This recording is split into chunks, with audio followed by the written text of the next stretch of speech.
I'm Bill from BC Pythons, and what I have for you today is just a little simple setup video for setting up new tarantula slings that you get in a shipment or a store or a reptile show when you pick one up. So I'm just setting it up in a little 2-ounce deli cup, and then grow larger. Of course, you'll want to get a larger dish, but it's all in the video, some tips, some helpful advice.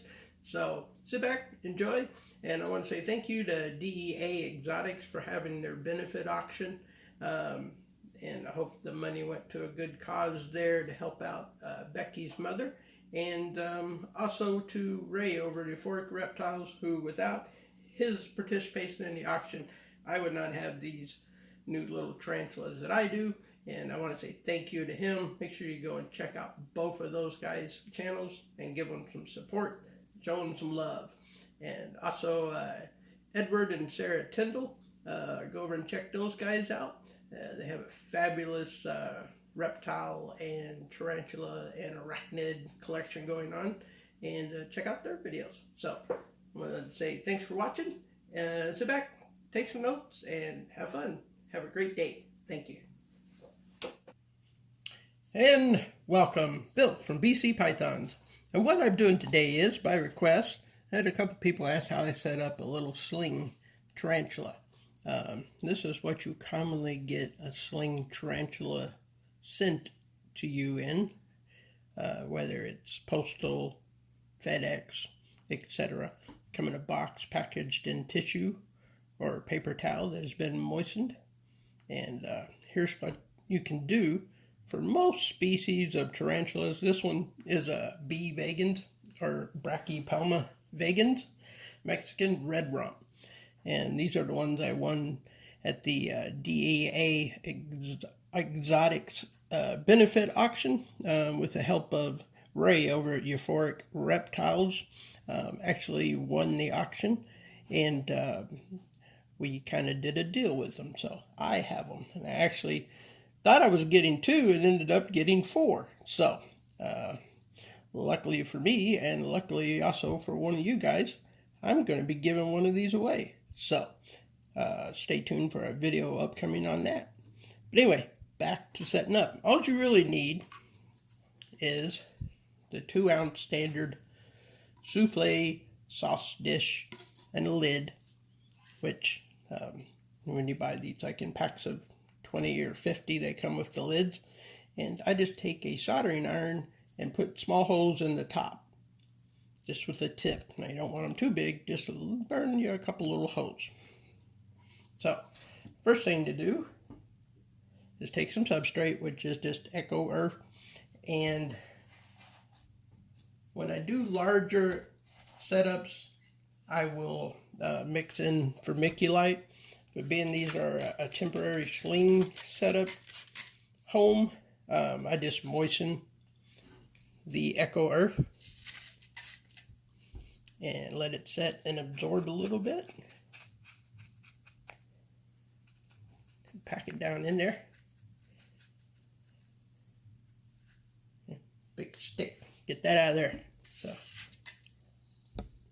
then you want to moisten it fairly regularly when you have a sling. Like on this species, does prefer to have a moist substrate, so I would at least once a week moisten one end of the dish.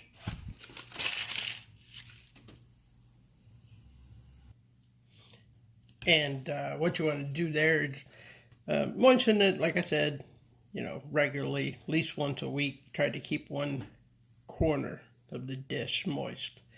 Then the next thing you want to do is, we all have these little viney leaf dills that come in our setup sometimes that we get. And just peel off one of the plastic little leaves and place it in there. It'll make a nice little hide for them. And the way that these come in these little, I call them, they're similar to paint or ink holders, and also for tattoo guns, I believe. Vials like this.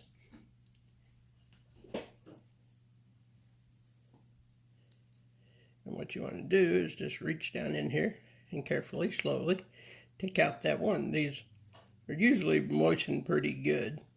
And then you will see the tiny little guy down in there.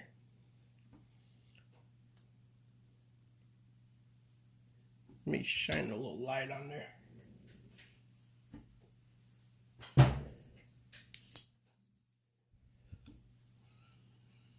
See if we can see him a little better. There we go.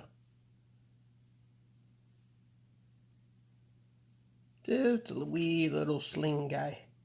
So obviously you don't want to stick something big in there and try to get him to come out. So what you can use is like a small paintbrush,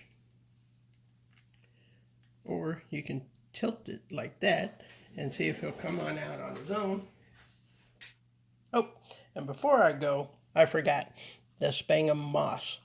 That's another way of keeping a little moisture in your little sling setup, and also gives them a little bit more of a grassy feel in there.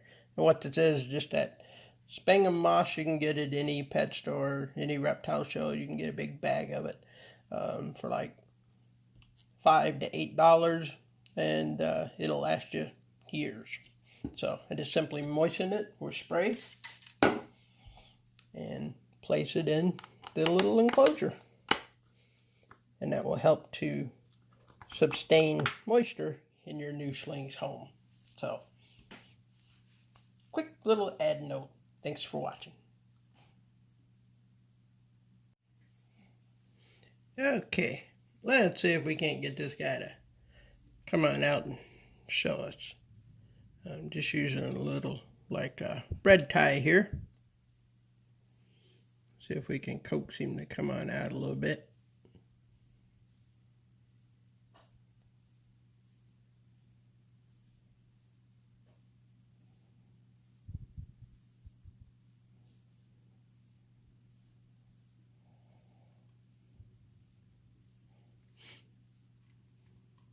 Almost ready to come on out. There he comes. Just gently touching him in the back. And there he goes. And he's out. Now, being that this guy is so small, you want to make sure your little holes are not very big so that they can actually get out of there. So, and as you can tell, this guy is onto the side of the tube, where I wanted him to run onto the lid.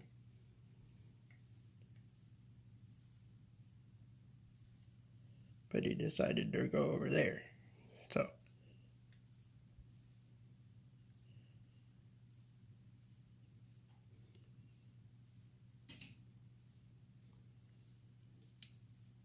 as you can tell, they are so tiny.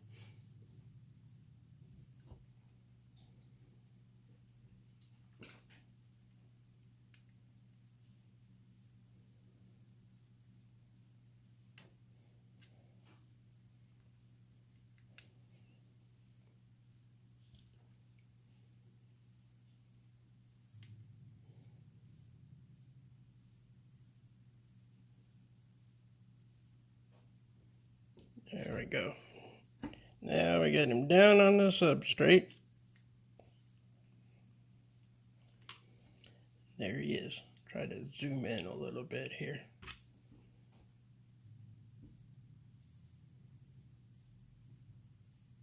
Hopefully he's showing up.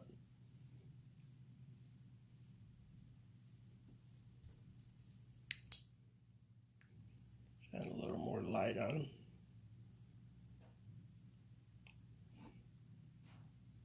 And you always have a catch cup off to the side, just in case. So there you go. That's basically what you'll want to do for the first few weeks of life for your new little sling. I encourage you to go and watch more professional tarantula guys like Dean's Tarantulas, Tom Moran, Tarantula Haven, Dark Den. Those guys have fantastic videos. This is just a quick little beginner's guide for setting up a little sling. And this one is a Brachypelma vagans. a Mexican red rump, that's a common name, and they prefer moist substrate. So, and as it gets older, you want to keep one end of its larger enclosure always moist. So, as a sling, I try to keep most of my slings of any species, unless it's a complete desert species, I do moisten their substrate at least once a week. So, thanks for watching. That's a quick little setup on setting up a little 2-ounce deal. And a sling like this will probably last 3 months in one of those, and just depending on how fast they grow. And then from there you can go into such a 16-ounce deli cup would be a next good size up, and basically the same principles. And you'll probably want to build a little bit bigger hide. This species here is a burrower when it's young and not so much when it's older, but it will burrow down in the substrate. So thanks for watching. Bill for BC Pythons. Have a great day, and feel free to ask any questions in the comments below, and I'll get back with you as quick as I can. So make sure to subscribe, hit that notification bell, and stay tuned. Thanks a lot.